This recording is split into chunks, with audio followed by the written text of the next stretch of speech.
હાલો દોસ્તો, આજે આપણે ફાર્મમાં જવાના હતા. ફાર્મમાં જવાની તૈયારી કરી રહ્યા છીએ. જો બેગ તૈયાર કરી લીધું છે.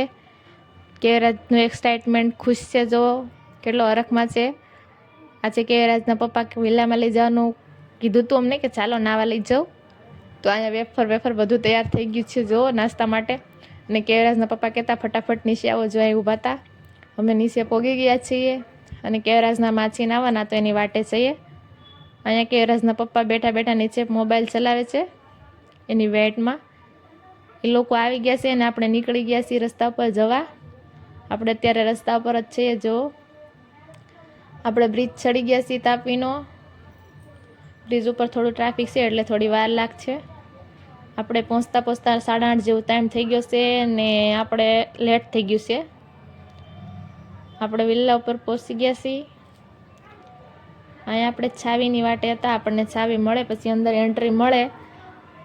ત્યાં બધા વેટિંગમાં ઊભા હતા. હવે આપણને ચાવી મળી ગઈ છે ને આપણે અંદર જવાની તૈયારી કરીએ. તો આપણે અંદર પહોંચી ગયા છીએ વિલામાં.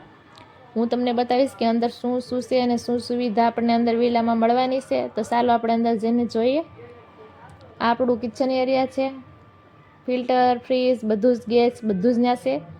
આ બાજુનો રૂમ છે નીચે.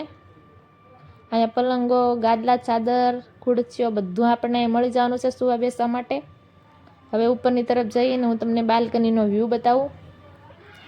બાલ્કનીમાં ખુરશીઓ રાખેલી છે, અહીં બેસીને એન્જોય કરી શકો તમે. આ બધું લાઇટિંગ દેખાય છે એ ફાર્મ જ છે. બધી બાજુ બધા વિલ્લા છે અને આ આપણું પાર્કિંગ એરિયા છે. ચાલો આપણે રૂમમાં જઈએ.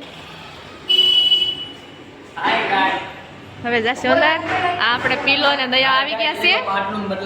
પાટલું બદલાવાની તૈયારી કરે છે. આપણે રૂમમાં આવી ગયા ને પાટલું બદલાઈને બધા નાવા જવાની તૈયારી કરે જો. અહીં પડદો ખરાબ હતો એટલે ઠીક કરવાની મહેનત કરે છે. અહીંયા આ બાજુ ઓછીકા ગાદલા પડ્યું છે. આ બાથરૂમ છે આપણું. અહીંયા કાચ પણ છે સાઈડમાં, નાની વિન્ડો પણ છે. તો ચાલો આપણે બીજા રૂમમાં જઈને જોઈશું. આમાં પણ ડબલ બેડ છે, કબટ છે, એસી પણ છે, બારી પણ છે. બાકી બધા રૂમ સરખા જ છે પણ આ એસી વાળો રૂમ છે અને બેડ ને એવું છે. આમાં અલગ છે થોડોક. હવે આપણે સ્વિમિંગ પુલ તરફ જઈશું. આ 9 પોગી ગયો. આ જો બધા અહીંયા નાવા પડી ગયા છે. 9 વાગી ગયા છે રાતના પણ બધા નાય છે. ઠંડુ પાણી છે તોય. બાજુમાં વાડી વિસ્તાર છે. ઓલી બાજુ જોઈ શકો છો. આ તાર બાંધેલા છે કાંઈ જનાવર બનાવર ના આવે એટલે માટે. આ બાજુ આપણને બેસવા માટે કસબો મળી જાય છે. હિંચકા પણ, ઝૂલા છે, ઈંડોળા.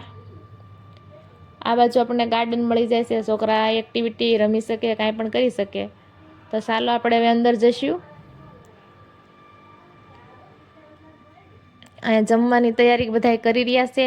જો તમને બ્લોગ ગમ્યો હોય તો લાઈક, સબસ્ક્રાઈબ, ફોલો કરવાનું ના ભૂલતા. મળીશું નેક્સ્ટ બ્લોગમાં.